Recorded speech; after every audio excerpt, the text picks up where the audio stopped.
Bom dia. Então, está a dormir? Eu sei que é início de semana e sei que é feriado, mas como você sabe também, a Cor do Dinheiro vai para o ar todos os dias, sempre que há feriado. A única exceção é o dia de Natal. A sociedade não para, a política também, e a economia ainda menos. Portanto, este programa nunca falha, mesmo aos feriados. Bom, e se ainda não se levantou, veja se aproveita ainda o resto do dia e o fim de semana, apesar deste tempo maravilhoso que já está. E como já percebeu também, depois de ter estado uma parte do fim de semana a trabalhar fora, já estou de volta a Lisboa. Bem, então, por onde é que vamos começar hoje? Não se esqueça que está com a Cor do Dinheiro do dia 1 de novembro do ano da graça 2021. E vamos começar, naturalmente, e como sempre, pelo período de ordem do dia. E com um tema que, normalmente, que além de ser caro a muita gente, é um tema que às vezes abordamos de forma errada. Então eu vou-lhe mostrar aqui uma manchete, uma boa manchete, aliás, dos nossos amigos do Diário de Notícias. Está a ver aqui? Trio que desembarcou no Algarve envolvido em crimes violentos. Isto refere-se naturalmente, aliás, quando vi a manchete desconfiei e confirmei. 3 dos marroquinos que entraram ilegalmente a Sul foram detidos pela PSP por suspeita de vários delitos graves na zona de Arroios, Lisboa. 2 deles ficaram em prisão preventiva.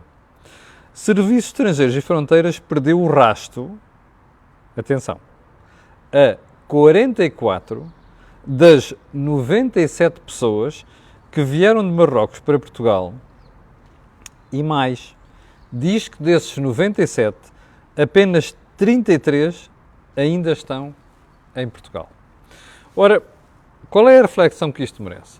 É para aqueles ingênuos que passam a vida a falar na história dos refugiados, não é? Que são todos uns coitadinhos e o diabo a quatro. Naquelas levas todas, vem sempre gente pouco recomendável. E por isso é que a triagem por parte das autoridades é fundamental.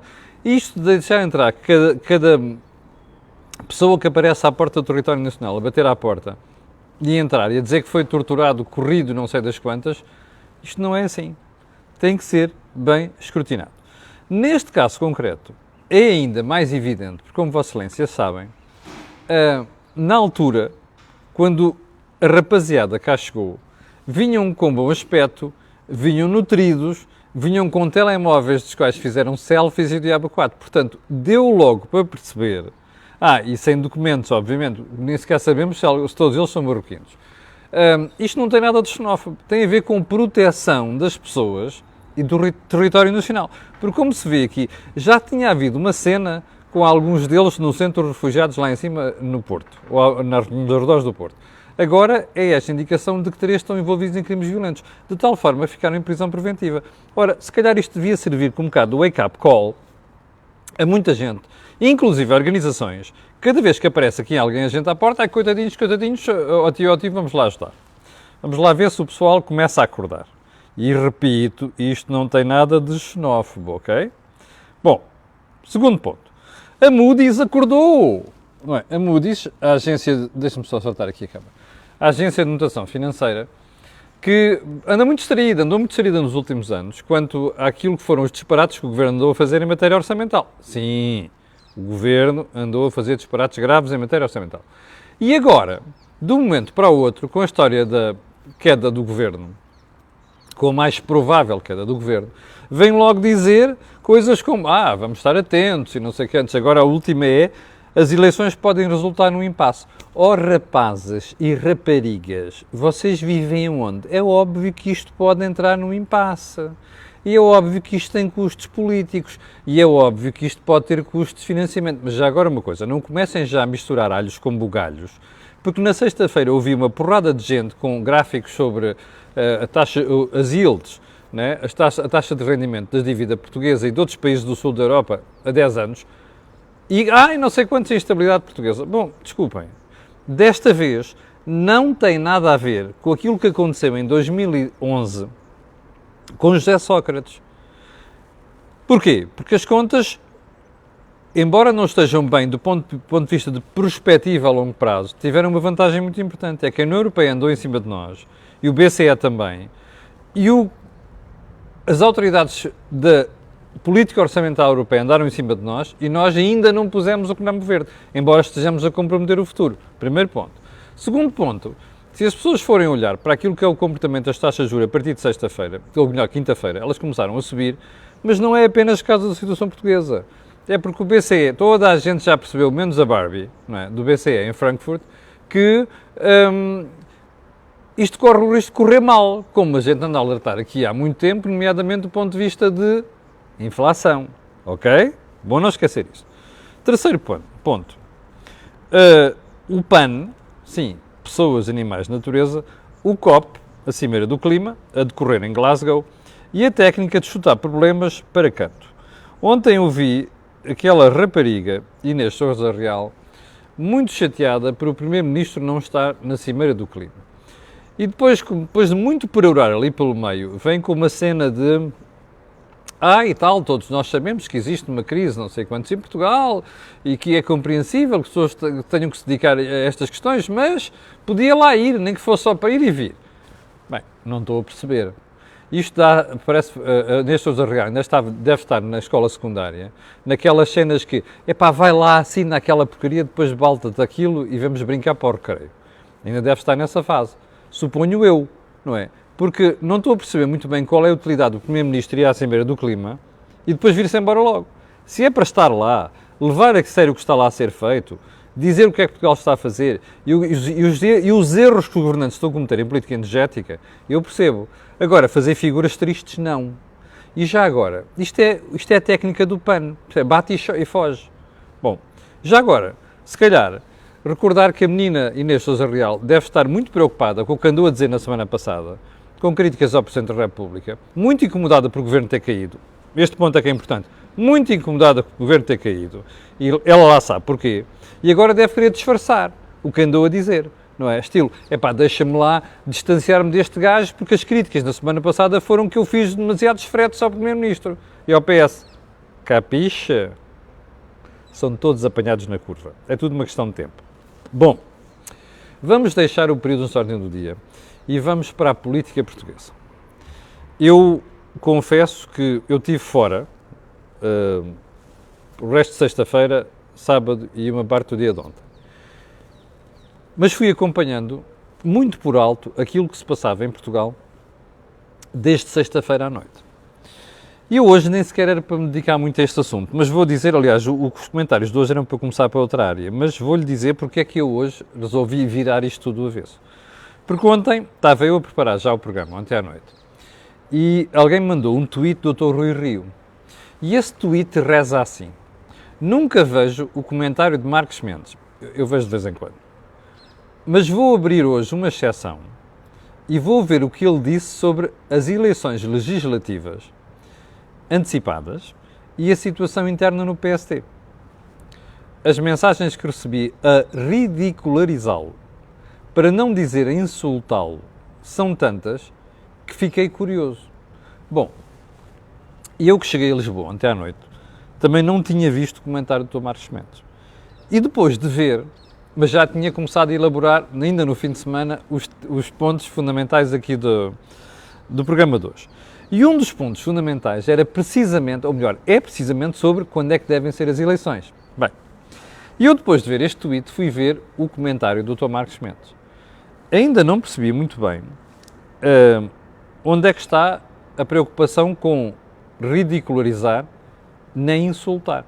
Porque até acho, depois daquilo que vi, primeiro que alguns dos pontos que eu tinha elaborado já alinhado como tema de hoje, ou seja, o dia das eleições, vi o Dr. Marcos Mendes tratar e devo dizer que há igualdade de análise aqui, entre aquela que eu fiz e que ele fez. Em segundo lugar, porque até me parece que o Dr. Marcos Mendes ontem foi muito sensato naquilo que disse. E, portanto, quando vi isto, primeiro, decidi ver o comentário e alterei aqui um bocado a ordem desta brincadeira. Já agora só um pormenor. Houve uma pessoa que no tweet do Dr. Marcos Mendes veio dizer assim: agradecemos o comentário no final da visualização. Obrigado.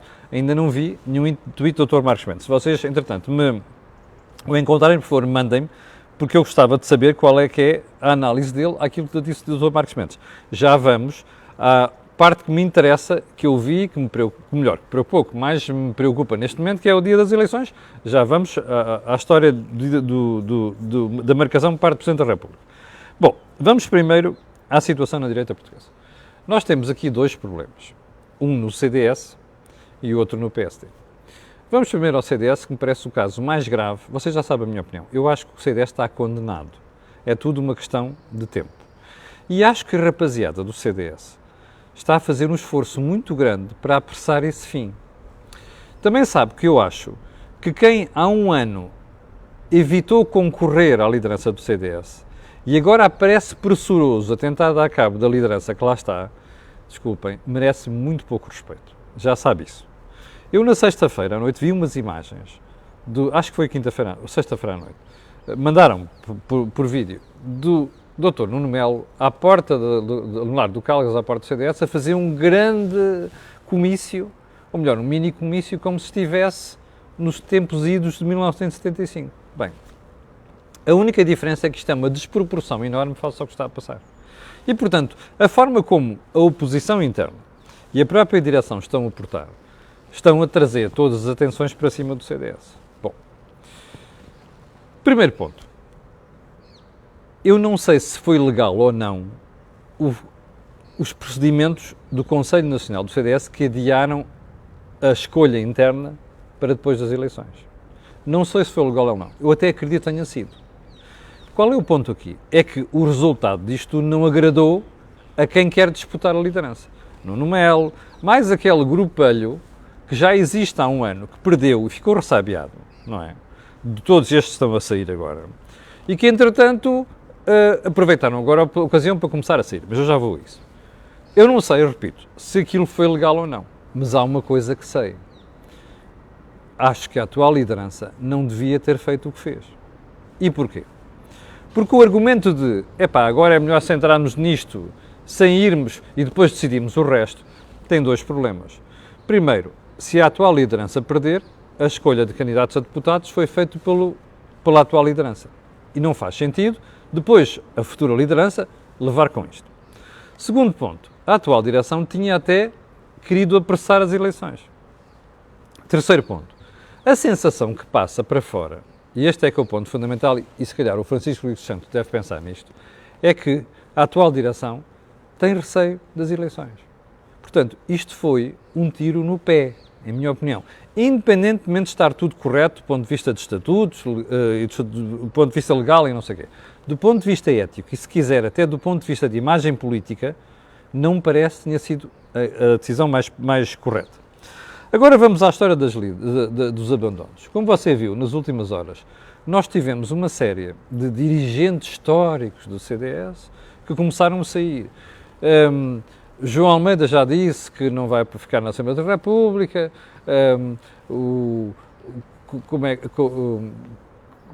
Pires de Lima, antigo ministro, decidiu sair, bater com a porta, Telmo Correia veio à televisão fazer declarações a dizer que vai ficar, Nuno Melo também, não sei quantos, mas Francisco Mendes da Silva, aquela maltinha toda, já tudo a sair e o diabo. Bem, o que é que eu tenho a dizer sobre isto?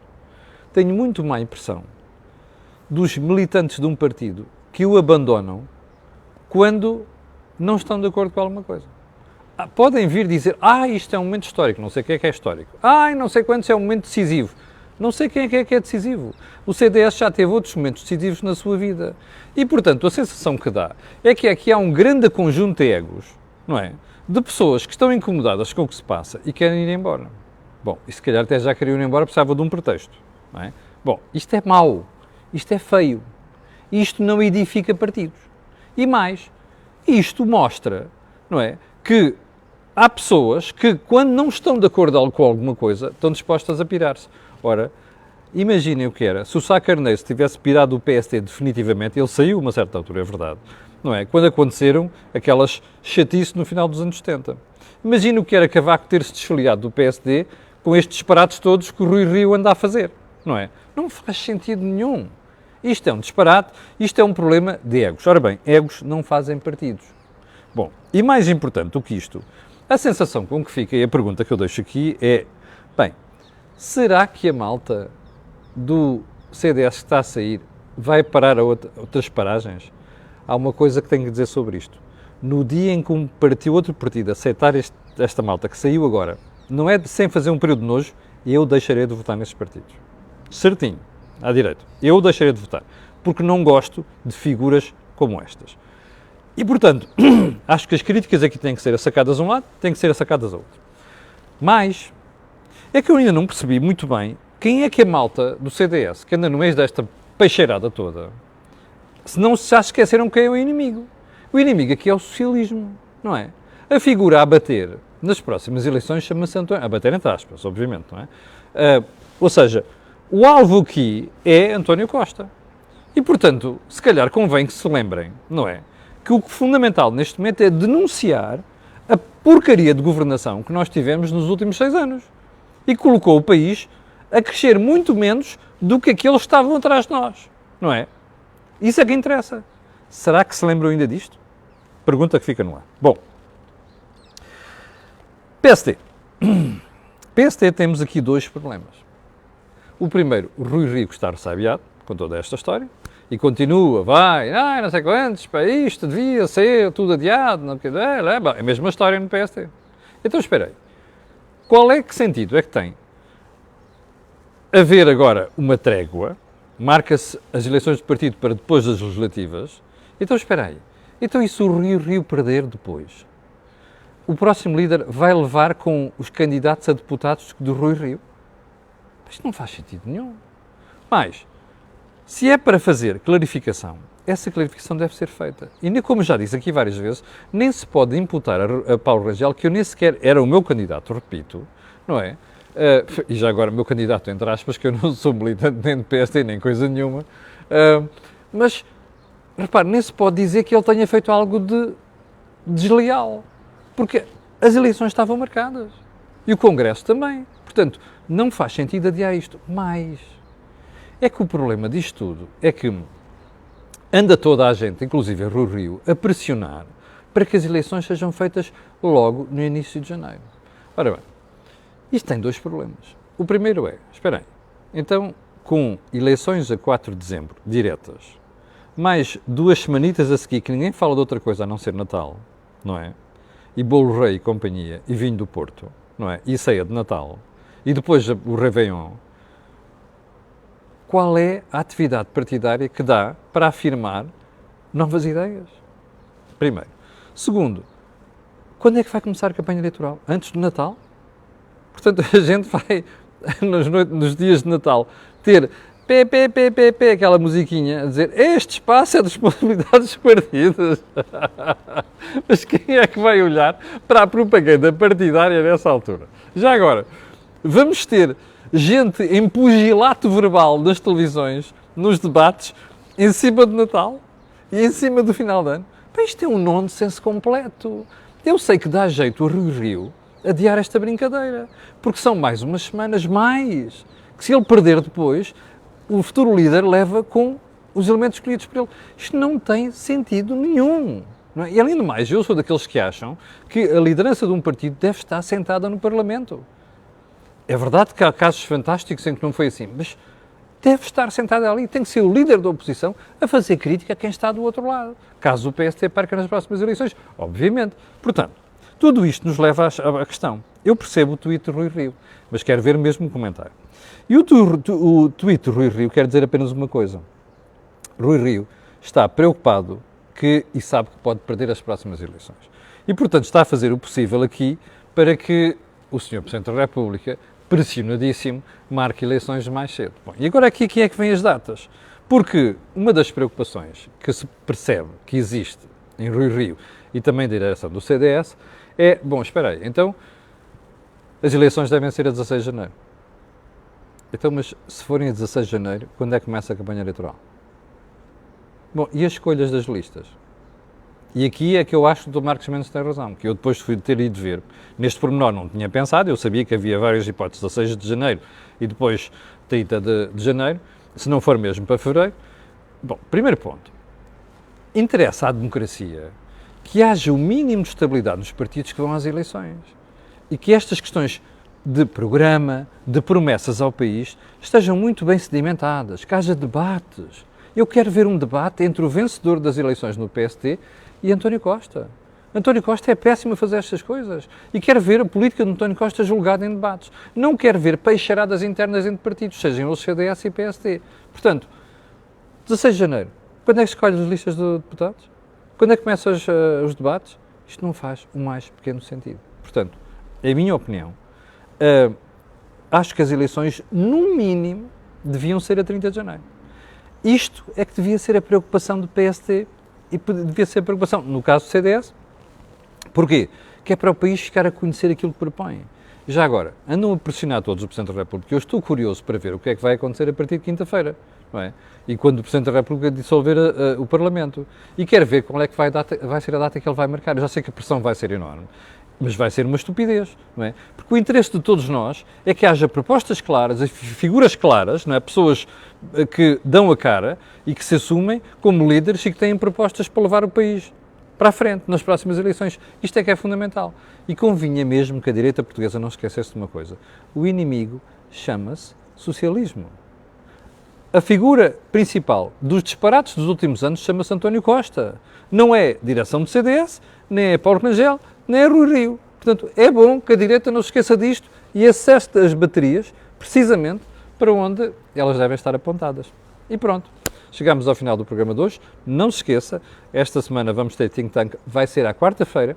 E não se esqueça que este canal tem uma parceria com o Prozis e, portanto, quando você for fazer compras ao site, na saída escreve lá Camilo e tem um desconto de 10%. Olha, ficamos por aqui. Eu ainda vou publicar aqui hoje o webinar de sexta-feira sobre como é que avalia o seu negócio, aqui nesta página, e quanto a nós, voltaremos a ver-nos amanhã às 8 da manhã. Tenha um grande dia, apesar do tempo que está, e não se esqueça que amanhã já não é feriado, ok? Tenha um grande dia. Até amanhã às 8.